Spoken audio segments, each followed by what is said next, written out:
let's give you an MLB update. And the update is that there is no done deal because this time the players were greedy. Fun! The update is that they both suck, and should we give them any more time? I feel like we're doing their battles for them. Hey, this side wants X. This side wants Y. It's an annoying soap opera. The players are digging their heels in about an international draft because they don't want it to be implemented right away. If that's the last obstacle, because it feels like a lot of the other things, the luxury Have tax been taken threshold, care of. right? If this is the only thing, Vanessa, that's holding them up, get over it. Are you just gonna fight for the sake of fighting? Because it does feel like that with the Players Association a lot, and at a certain point, it can't be all about the owners. It can't.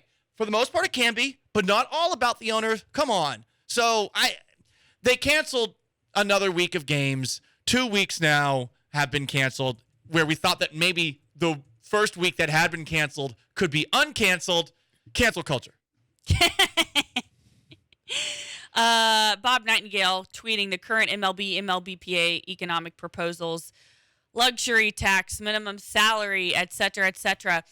Francisco Lindor weighing in and on the international draft, tweeting, get informed before jumping to conclusions. No, I'm going to jump to conclusions. Right. Do I really need to know the specifics of this? I've been in bargaining sessions. I was in Florida, the PA, blah, blah, blah. The narrative being pushed also ignores a lot of history, including corruption from clubs. This issue is bigger than just Latin players or amateur players. It's about all players and about the future of the game. We need to get it right. I don't give a crap. Play baseball. Right. You know? Like, at this point, this is something that could have been handled again over the last 3 months. Totally. Shut the hell up. My God. Lockout day 99. All right, per Bob Nightingale and Evan Drellick and the others, wow. no formal negotiations scheduled this morning, which Of course. is ridiculous. Of course. God, they suck. But Ugh. the two sides are expected to speak and determine if they can reach a compromise on delaying an international draft decision until November 15th and complete negotiations on a new CBA deal to still resurrect full season. Why not just do that now? Right. Why not just meet? This is getting to the point to where I think people are waking up to the fact that the players are part of this too. And I mentioned this early on. I've never seen this many writers and reporters from one sport that were just siding with the owners. And they have the right to do that. Like, Jeff Passan knows more than I do about this, and Marly Rivera, but like Marly Rivera changing her profile picture to the gray avatar that the players are doing. You know what I mean? It's like kiss ass. They're all siding so vehemently with the players. That's what you're cool. supposed to do. That totally, because that's they get more access from the players. That's so there's true. a little bit of a political game there too. But at this point, you have to put your logic cap on and see that the players are impacting this as well. You've been an actual reporter before. You know, I did some reporting, but barely any when I was over at the flagship station. And essentially my experience covering baseball was one time Ozzie Guillen told me to grow the bleep up, mother bleeper. He did. You kidding me, which was a funny moment. That was cute. But so for you, when you see this happening, it is interesting to see that political game being played where it does feel like all of a sudden, as opposed to the people covering this the way that they're supposed to, which is supposed to be neutral, that they are taking such firm sides. Do you have a problem with it as an ex-reporter? Yeah, I think that there's been a little bit too much bias, and I think that the general public wants the information given to them in a way that they can digest. And I do think that the reporters have done a really good job of that. Like Evan Drellick and all those guys will tweet in layman's terms so we can understand it. But yeah, I don't like that it's been so pro-player, even though, ironically enough, the majority of the time I do agree with the players.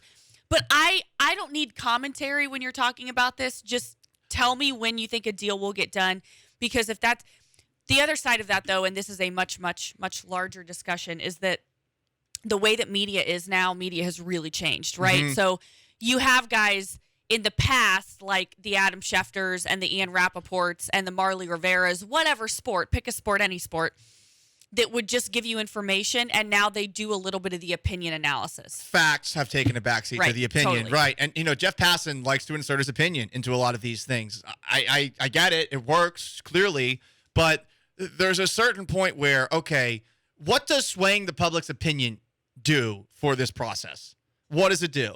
Is pressure on the owners going to make them all of a sudden not be the blood-sucking money grabbing folks that they have been for their entire lives? No, you're not going to change their mind because a couple of fans are saying, hey, we demand you pay the players. That's not going to happen. Right. And the same thing on the other side too. Like, okay, you see that the player's perspective is maybe one that's a little bit more to be empathized with, but still, I mean, yeah, I would just like to see what the holdup is.